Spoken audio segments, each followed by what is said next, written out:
Okay, good afternoon everyone. Thank you very much for joining us. Thank you for giving up your time to come and listen to us. I hope you find it worthwhile. When we've got going, you'll probably understand that we could probably fill the 45 minutes, no problem at all, but we're deliberately leaving it a bit short to take questions. So would welcome any input, questions, whatever it may be. Off topic, on topic, well, I think we've both covered quite a bit of ground if you want us to. As a token of our appreciation for your time, there's a few little freebies on the tables there. Laptop camera privacy covers, part of the whole cybersecurity message. Please feel free to take them with you. So, reducing cybersecurity risks within your organisation. That's the top line, but more importantly, what we're looking at today is the staff. We've talked about previously, and you ought to be aware about IT infrastructure, about firewalls, etc. What we're focused on though is about your staff and actually whether they can be part of the solution rather than a problem. Or are they part of the problem? Do you know? And that leads us on to the rise of insider threats. So, going to cover, this is the agenda, what is the insider threat? Who is the insider threat? Some personas that I imagine that most of you will recognise at least some of, if not all, within your own organisation. It's useful to understand who they are because then you can do something about what they do or don't do. The fact that insider threat is on the rise. The universal challenge across businesses of all sectors, but specifically then the hospitality industry and what that looks like. We talk about UABA, SEAM, and the technology it can actually help about understanding your staff behaviour. And then who can help me deliver it? Well, ultimately that'll be, but we'll go into a bit more detail about what that looks like. So, who are we? BIM from Vodat International. We are cybersecurity and network infrastructure providers. Importantly though, we've got a focus on hospitality, leisure and retail. Leisure, retail as well as hospitality hotels, a similar distributed multi-site environment. Central management becomes really difficult and important and you need the right tools and the right provider to be able to help deliver that. We're focused on procedures, technology, that will be your firewalls and so on, the architecture of a network, and user educational security, which is really, I suppose, what we're touching on here. And yes, and I'm Johnny. I'm here from Fortinet, and we are leading cybersecurity experts. We're very well known for our strong play in network security, but we have a vast ecosystem that covers everything from your firewalls through the rest of your network to endpoint and much like today's topic, and beyond that as well. Cool. So, oh, has that changed? Nope. There we go. So before I get stuck into talking about insider threat itself, I'm going to quickly step back and take a look at how we've done cybersecurity for the last 20 or 25 years. You'll see here listed a ton of different technologies. All of these are very useful. They're very important. I'm not trying to discredit them in any way. They're invaluable to protecting our businesses. But what they're mainly focused on is, and I've got a picture here that I think sums it up, is that castle and moat approach, where we're focused on having a strong layered security approach to keeping the bad guys out. But what that misses is the risks that are already within the castle walls, and also, more importantly, who has the keys to the drawbridge. So what actually is insider threat then? So insider threat is all about our staff and the people that we work with. And they're very much a double-edged sword because our employees are probably the most valuable part of our business. But at the same time, because of the types of things that they see within your business, the types of things they have access to, they're often also the greatest threat to your business. And that basically sums up what the insider threat is at a very high level. And one thing that's really important to note with insider threat is that it's not always malicious. Whenever some people talk about insider threat, they talk about someone who's a dodgy kind of looking person who hates your business and wants to damage it from the inside. And for sure, that is certainly one persona of person who can be considered an insider threat. But as well as that, there's also the accidental side of insider threat. And that's really, really important to talk about, because about 50%, give or take, of insider breaches are entirely accidental. It's by employees who are genuinely trying to do their roles, although perhaps they don't follow InfoSec policy to the letter. So that's a big thing to watch out for sure. So next up, we're going to go into a few personas. And the first one that we've got here is Quentin Quentin. Now, Quentin Quentin is probably a few of us at some point in our careers. And as we know, whenever we are unable to move within our current role or within our current business, we often look to pastures new for opportunities outside of where we currently work. And that's a Quentin Quentin. Now, there's a number of different ways that we can provide value to our new employer. Some of us will do our research beforehand and be really adept at the role from day one. But some of us will try to take knowledge from the business that we're currently in and bring that to our new employer. Now, the levels of which people can do that varies based off of their role, but that is a Quentin Quentin. And I'll leave it to you if you've anything to add there, Ben. A handful of roles here. Of course, a Quentin Quentin could be anywhere within the business, but typically we're looking at where they're going to have access to some information that in their new role would be particularly valuable, that they would want to put in front of their new employer and say, look what I can do for you from the first day. So front desk, they'll have guest information. Now, there might be some high net worth individuals, there might be some key providers that if you've got some contact information and you know what they do, what they like, an alternative provider, another hotel could easily go and approach that person. Corporate sales, of course, you've got business accounts. And we're talking about information about not just who they are, but what they want, what they like, how they like it. So when another provider, which Quentin Quentin is going off to, approaches them, they're appreciative and understanding, and maybe even at a better price point than they were experienced previously, because there's some insider knowledge effectively. Absolutely. Next up, we have Disgruntled Dave. Now, we might have a few Disgruntled Daves in the room. Please don't raise your hand because this is being recorded. Disgruntled Dave is an example of someone who is obviously unhappy with their current position or the business that they work in. Unlike Quentin Quentin, this isn't someone who leaves the business. This is someone who stays within the business but has access to sensitive information or things that could potentially damage the business, but within the inside. So a disgruntled Dave is often, but not always, someone who is quite young and ambitious. Perhaps they've had many promises made to them, like when you join us, we'll give you X salary in 6 months' time, we'll give you this cool role in 12 months' time, in 2 years you'll get this. And time and again, for whatever reason, those promises haven't been able to be kept. But with a disgruntled Dave, this is someone who doesn't up and leave, but they stay in your organization. And one of the difficult things with a disgruntled Dave is that they can be really difficult to detect, because this is disgruntled Dave, not like moany Mark. You know, they can go quite quiet sometimes. So you mightn't always be able to spot this kind of person. So it's really important that you've got something in place, a tool or a service or otherwise, to be able to detect whenever someone is potentially damaging something within your organization.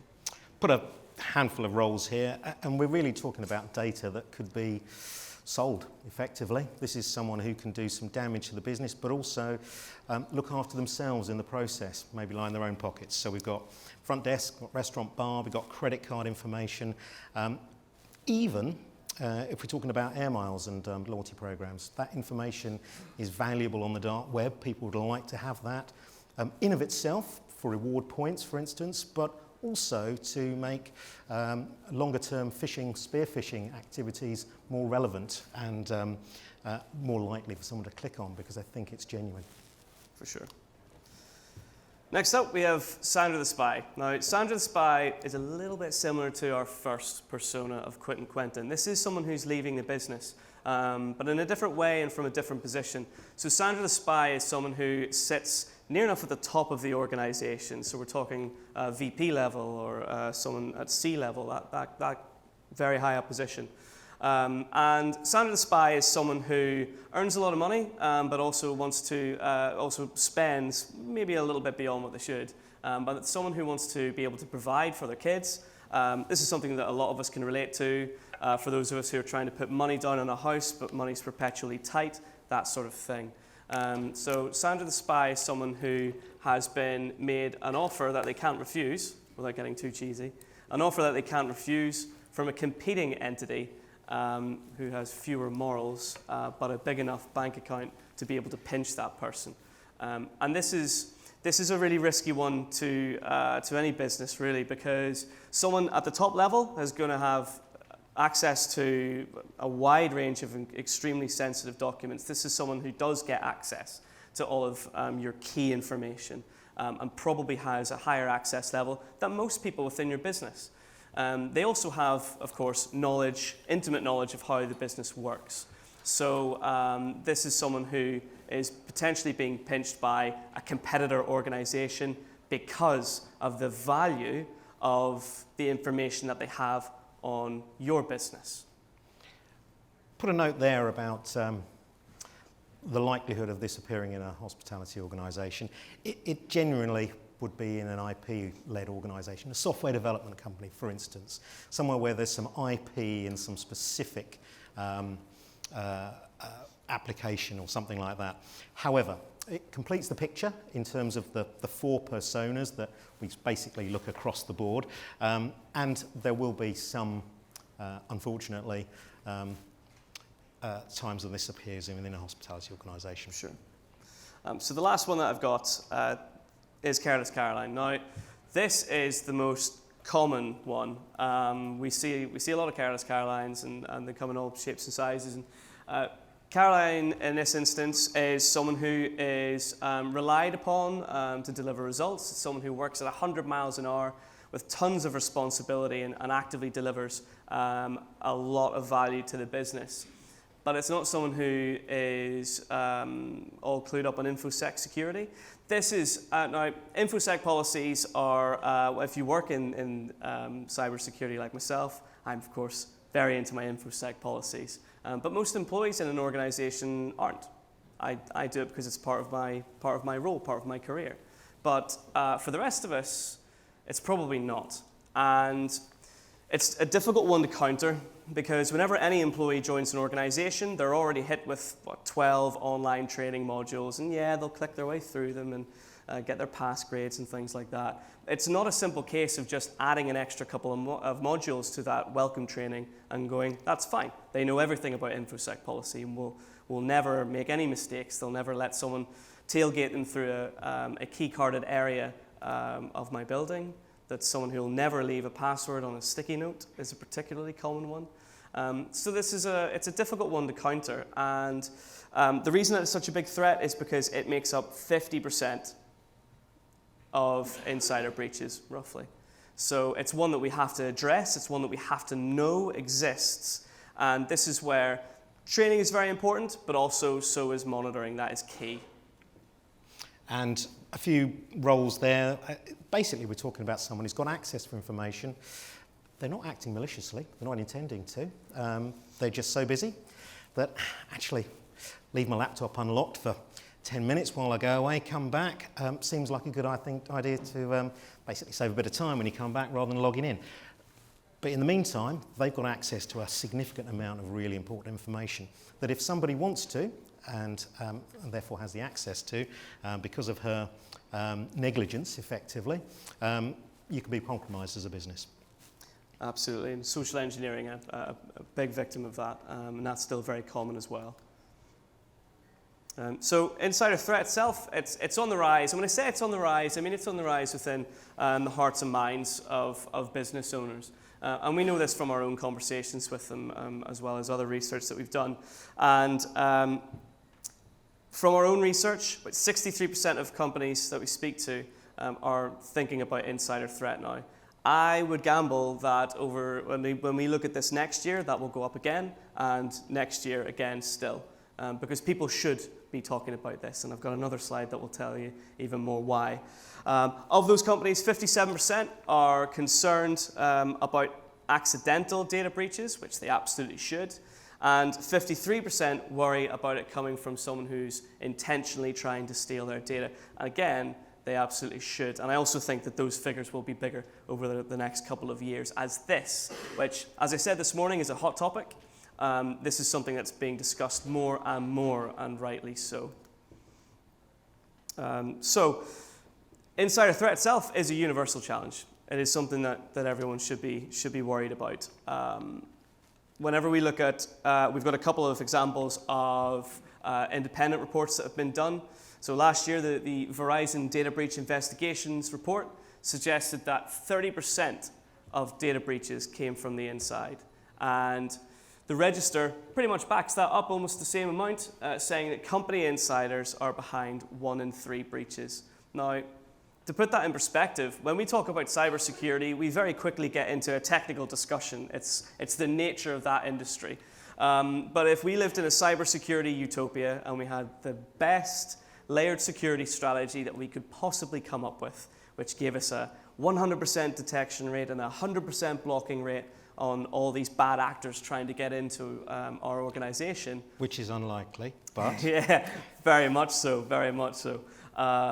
We would still only be 66% safe, right? Because if we have 1 in 3 data breaches coming from the inside, then that's a massive gap. Even if we managed to get that quite unachievable utopia, we would still have a huge gap. So this is something that is super important. That castle and moat approach that I went into a little bit earlier in this talk, it's not as effective as it used to be.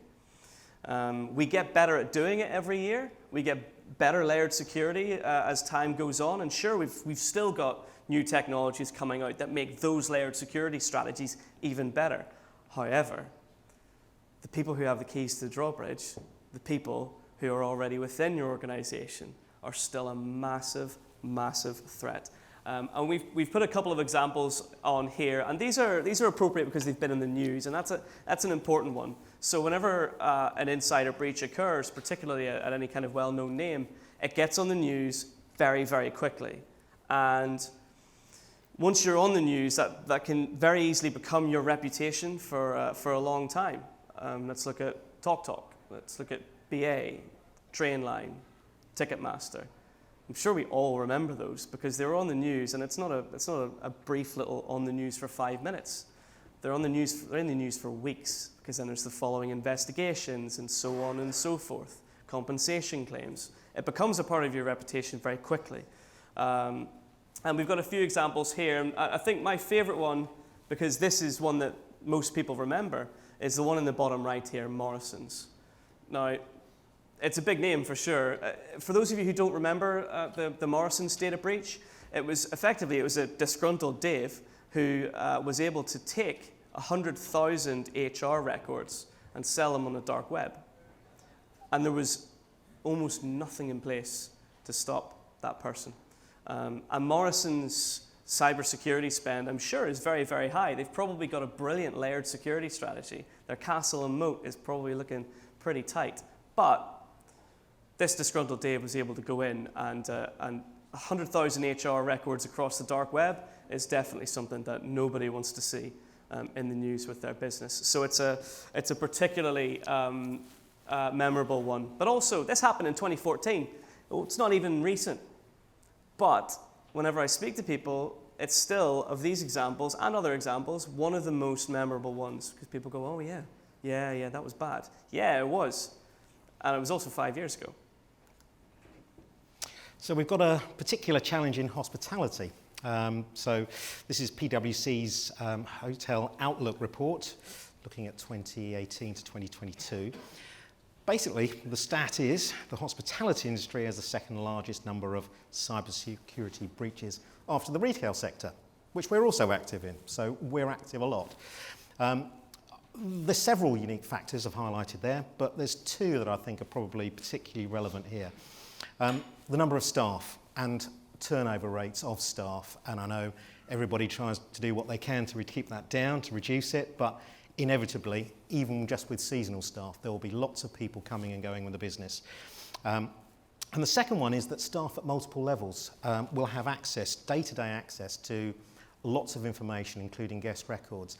Now, those two elements are not true of most businesses that we deal with and that we're aware of. That's unique to the hospitality industry. Seasonal nature, and someone maybe part-time junior on a help desk, on a front desk, they could have access to everything. Now, understanding who they are, what you can do about monitoring what they do, when they do it, becomes even more important, especially if they're going to be gone in a handful of weeks, if nothing else happened. Brilliant. So I'll go into a little bit more about the technology now. It won't be a deep dive, but there are some very useful types of technology that are worth mentioning. And this first one, UEBA, this is, again, this is a growing term. This is a term that we see a lot of people starting to use now and a lot of people getting interested in. UEBA stands for User and Entity Behavioral Analytics. And effectively what it's looking for is it's looking for anomalous behavior. Now there are a number of ways to achieve UEBA. That UEBA is part of Fortinet's portfolio now, and it's something that I'm responsible for there. And our UEBA, and this is our vision for what a market-leading UEBA is, it's an endpoint-based detection application.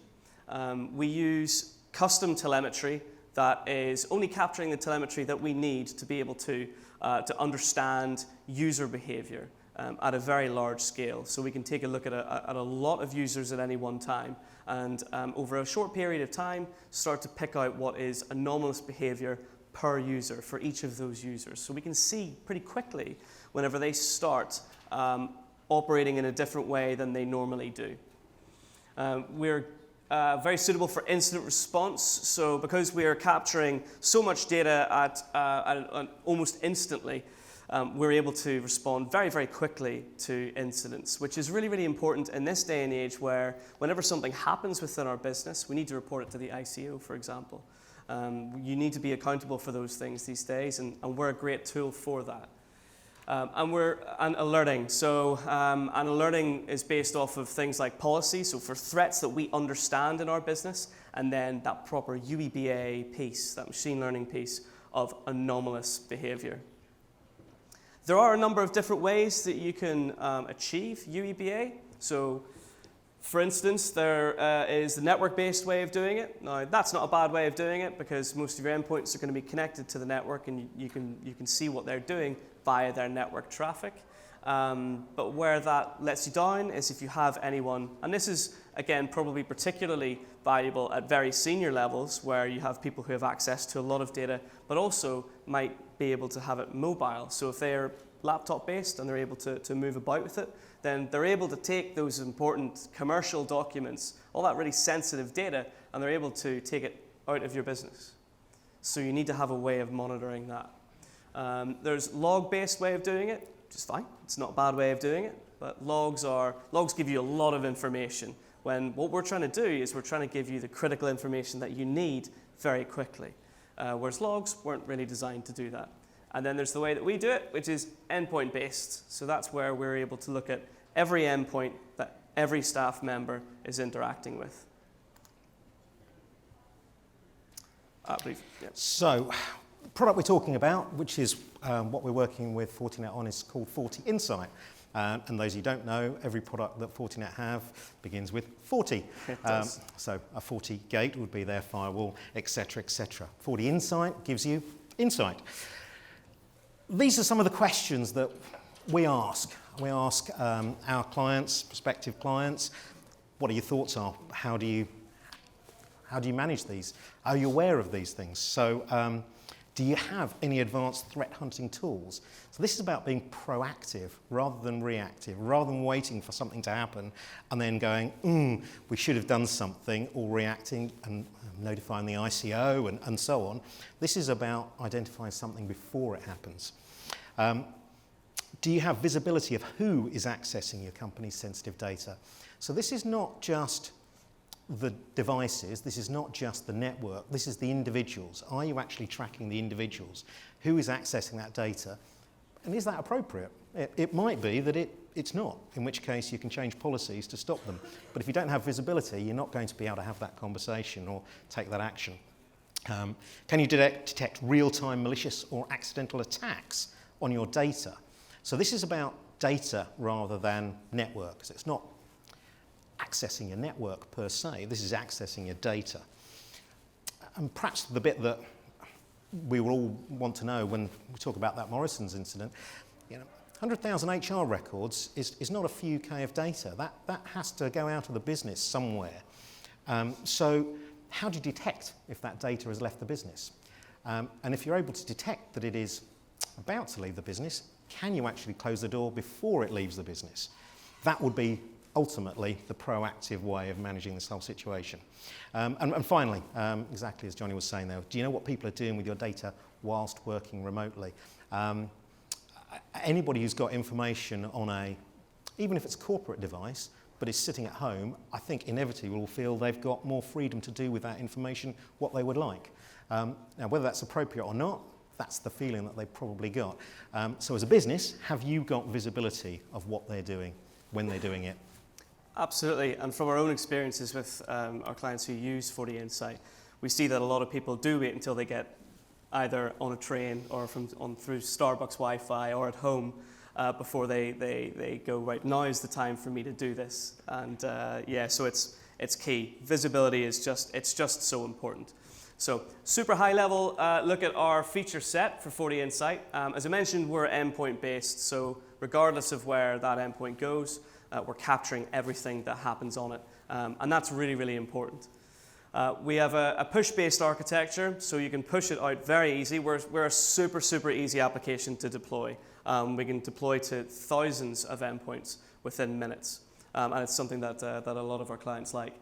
We use central analytics, so all of the heavy lift in terms of going through all of that user behavior and pulling out the bits that are of interest, that's all done at the back end in AWS. So the actual heavy lift on the endpoints is super, super light because we're not really doing too much on it. We're a learning mechanism, as I mentioned a couple of slides back, so we're looking at rules-based alerting for things that you know are a threat to your business that you definitely want to lock down, and then the anomalous behavior. So we're letting you know whenever your employees start acting a little bit differently, especially if we've identified it as potentially being suspicious behavior as well. We are also able to look at all of the network traffic going in and out of all of your endpoints. So if someone manages to find a way to get around any access controls and internet controls that you have in place, we'll be able to see it. And then lastly, our threat hunting piece. This is our incident response piece. So whenever we let you know that something is potentially gone wrong, you can start to investigate it very, very quickly and find out exactly what has happened, which, as I mentioned, in 2019, more than ever, it's super, super important to be as accountable for your business as you can be, particularly in the event of a breach. One of the key aspects of what we do is our 5-factor telemetry model. So as opposed to looking at absolutely every piece of data that comes that we could possibly pull from an endpoint, which would have a negative impact on the performance of all of your endpoints, which is not what you want whenever your frontline staff are trying to serve your customers. What we do is we have a 5-factor telemetry model. So we pull 5 factors from all of these messages that go through on your machine. We're looking at the user who was logged in, the application they were using at the time, which device they were using, the file that was interacting with, and then what that action was. So we'll see the movement of files and data and things like that. And moving on from 40 Insight a little bit, we're going to take a look at a wider, our different product that we've got called 40 Seam. But this feeds into this quite nicely because whenever we're trying to identify where our risk is within the business, it's very common to go, well, okay, so I think my risk is here or my risk is here. But actually what we really need is we need something that looks at both the network side of things on the right-hand side of it and the security side of things on the left-hand side there. We need something that is able to look at all of that as a single point of reference, which is really, really important. So super quickly, back to some basics here on why you would need a SIEM in the first place. For a start, the sheer number of events that occur. If you take every device that you have within your business, the amount of data that those all produce collectively is huge. So you need to have a starting point as to how you're going to go through that. And teams who are looking after either the NOC or SOC side of the business, they've got a difficult challenge, and they already probably have about 8 or 9 tools at least to try and help them decipher that data. But the important thing is, how do you get to the intelligence around the risk of all of that data? That is a really, really, really big challenge. And because of that, that's why we've created this, to give you a single point of intelligence for all of that risk. So we've identified these as the 3 key requirements of a SIEM, and it's what we base our SIEM around. Probably worth just explaining what a SIEM is. Security, Yes, incident, and event management. Now, for those of you who were in a workshop last year at HOSPACE, I talked about SIEM, and particularly that was focused around compliance. That was around taking logs and event information, looking against a cybersecurity framework in particular, maybe ISO 27001. But a SIEM basically collects all the event log information across your network and then passes that to go, okay, this is all good, what about that, what about that? So it can do multiple things. Sure. And the other thing, perhaps to just to clarify for anybody who didn't know, a NOC and a SOC. So I've been in IT for a long time. 3-letter and acronyms are something that we just always use, and it's a way of basically putting out a wall in front of lots of people. A NOC, network operating center. A SOC, a security operating center. Basically what we're talking about there is who's monitoring and managing your network. Now, the NOC could be an outsourced supplier like ourselves. It could be an IT manager on their own or with a very small team. A SOC doing the same thing, but around security rather than just your network traffic. For sure. Yeah, no, in this industry, we're terrible for our, what is the ever-growing dictionary of 3-letter acronyms, and I'm terrible for it as well. So the 3 key priorities that we build our own SIEM product around are centralizing that huge amount of data, prioritizing it, and then giving you the intelligence within that. So we're trying to cut things from what is a massive pool of data down to that central point, so you can answer the question of where is my risk, which is the key thing. So this is a little slide about Vodat, just the things what we do, our approach to cybersecurity. I suppose the question is, do you know your network? And I know some of you here do. I'm sure there are others who aren't quite so sure. What we're all looking at is about giving you some security that fights back.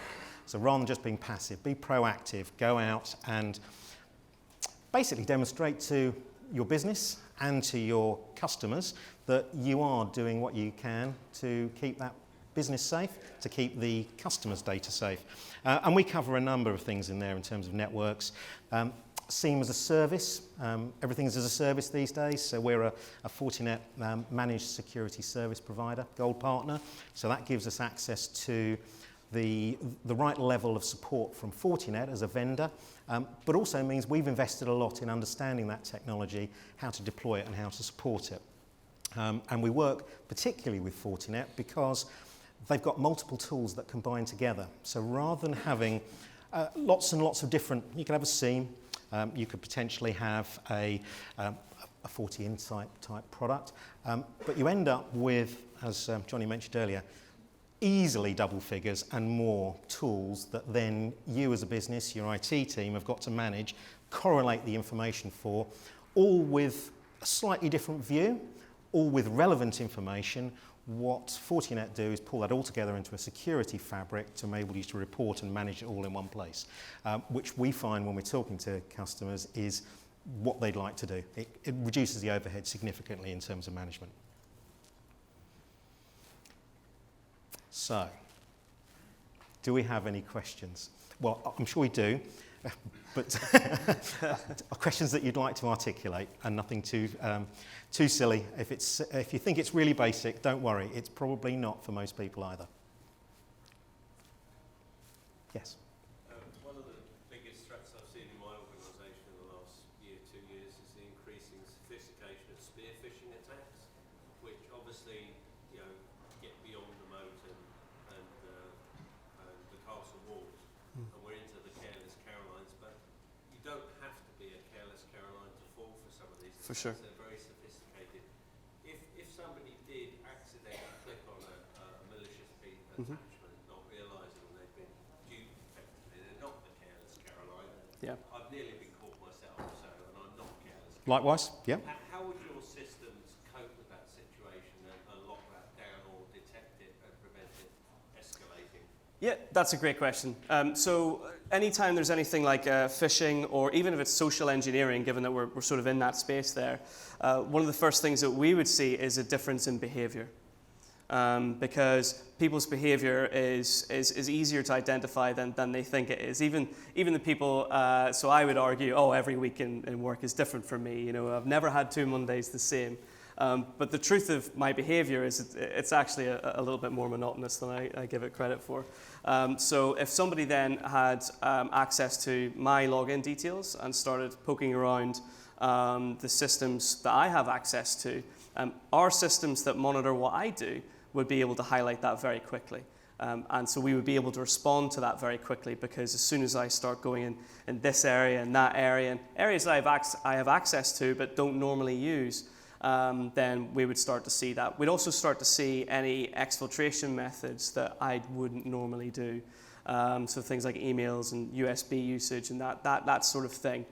So we would start to see me trying to exfiltrate data in ways I wouldn't normally. So it would be outside of me sending things to employees, for example, like to my fellow colleagues, that sort of thing. We'd also be able to look at it from a network point of view if it was something like spear phishing, because the likelihood is it's come through from a different area of the world that I don't have any services that normally go through there. So there's a number of indicators of compromise there that would show that I'm acting a bit differently. And from there, we'd be able to see why quite quickly.